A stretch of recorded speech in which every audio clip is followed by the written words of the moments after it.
Berangkat ke luar negeri, saya lari maraton bersama Ariel, Gading, dan Desta di Chicago maraton. Bulan berapa? Waktu itu Oktober 2025. Setelah selesai dari Chicago, karena masih ada waktu kosong, saya berangkat juga ke New York sebentar.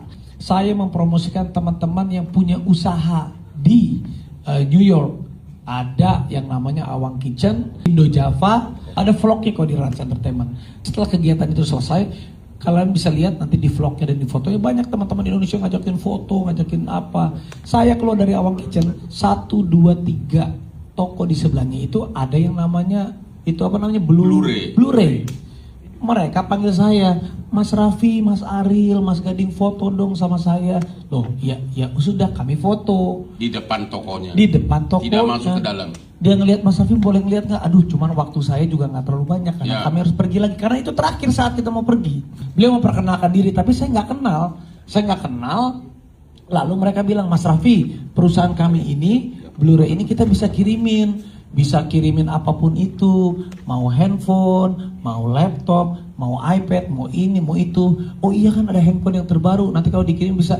Ya nggak mungkin dong, saya bilang. Oh enggak, saya nggak mau kirim lewat kamu, kan nggak mungkin, saya bilang. Jadi itu dalam rame-rame gitu kan? Lagi rame-rame, saya bilang, oh iya. Oke, nanti kalau ada handphone yang baru itu, ya udah nanti saya kirim ya. Hanya sebatas itu. Intinya saya basa-basi.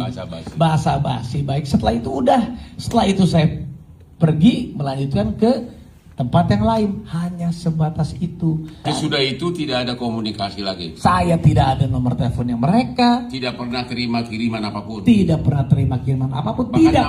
Namanya pun nggak ingat ya. Namanya pun kayak gitu. Memesan pun enggak. Maksudnya memesan pun secara transaksional pun enggak. Hanya sebatas basa-basi. Inilah nih, ujuk-ujuk dia panggil saya, itu mobilnya kan pas saya mau masuk mobil. Nah, ibu yang satu ini sama ibu yang satu ini lupa namanya. Nah, sama koko ini saya juga baru kenal. Tiba-tiba ngajakin foto. Ya waktu si cewek Blu-ray itu nawarin, mau nggak kita kirimin iPhone baru? Reaksi kamu apa? Tidak mau. Dia bilang tadi aja mau kirim gratis. Ada buktinya nanti. Ada salah satu saksi. Nanti ada chat dia. Dia ada chat, dia bilang gratis. Saya bilang, aduh.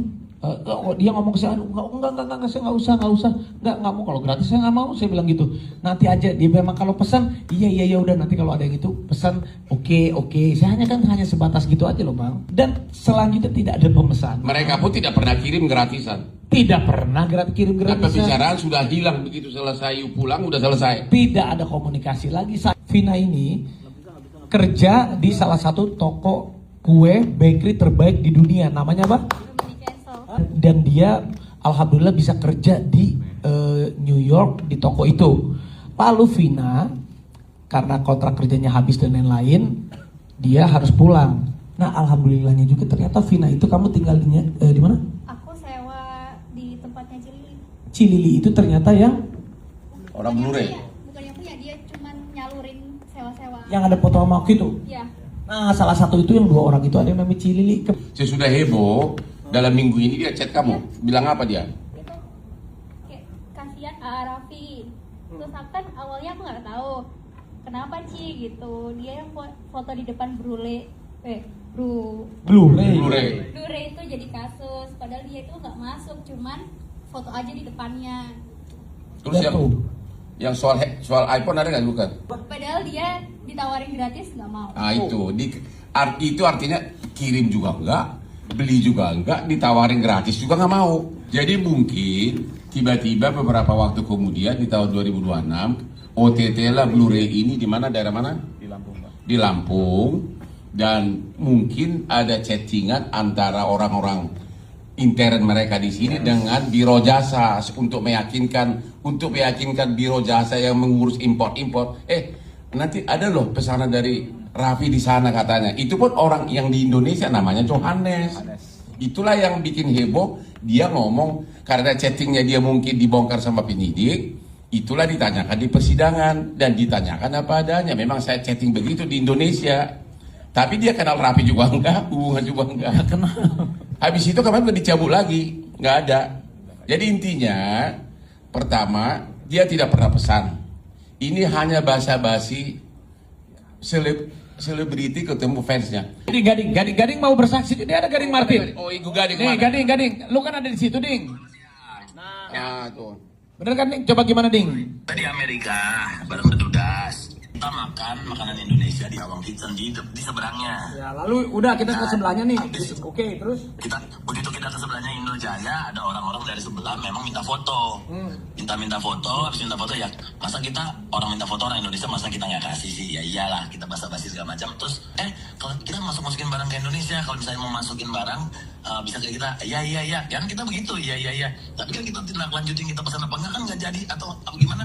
Kenapa jadi rame gitu loh? Raffi tidak pernah memesan iPhone maupun laptop dari Blu-ray. Itu tidak pernah pesan. Kedua, Raffi kenal aja enggak siapa itu Blu-ray.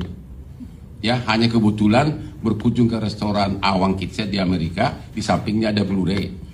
Ketiga, sudah ada pengakuan dari orang Blu-ray di Amerika yang mengatakan, kasihan Raffi kenapa difitnah, aku kan cuma nawarin gratis. Itu pun nggak jadi. Gak mau sayanya juga. Oh, nggak mau juga. Saya juga nggak mau. Dan juga nggak ada komunikasi sesudah itu. Nggak ada komunikasi lagi. Jadi benar-benar satu handphone pun tidak pernah pesan, minta juga enggak, dikirim juga enggak. Total nol.